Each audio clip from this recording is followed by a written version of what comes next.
Another piece of climbing equipment that you're going to need for climbing in a gym is going to be a couple carabiners. And you have lots of choices when you're picking a carabiner. They come in all kinds of colors, shapes, sizes. They all serve pretty much the same purpose. So to give you a couple examples, right here we have a Rockin carabiner and another type of Rockin carabiner. Both serve a similar purpose.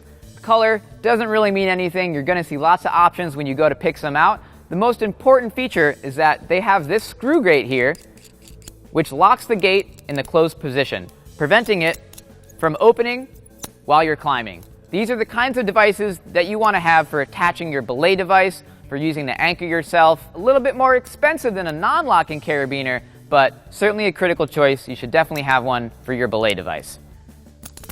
These carabiners here are what are called non-locking carabiners. You'll notice there's no screw gate on them, but they also still look a little bit different, meaning that one of these carabiners has a wire gate, the other one has a straight gate.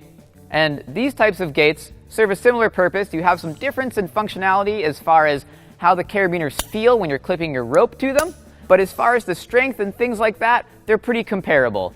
So non-locking carabiners are great for when you're sport climbing and you're using those as part of what's called a quick draw to be making your clips. They're a little bit easier to work with, so this would be a great example of a non-locking carabiner.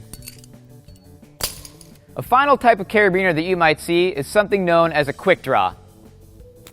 They look like this, and it's basically two of those non-locking carabiners connecting what's known as a dog bone. That's the piece here in the middle. And these quick draws are what you use for lead climbing here in the gym. Most of the time, these are already going to be fixed to the wall for you, but it's still a good thing to be able to identify, and it is one primary use for those non-locking carabiners. So again, these are quick draws. You probably won't need to purchase any on your own, as most climbing gyms do provide them for you, but just so you know what you're looking at, these are both examples of quick draws used for lead climbing. And that's what you need to know before buying any carabiners to come to the climbing gym.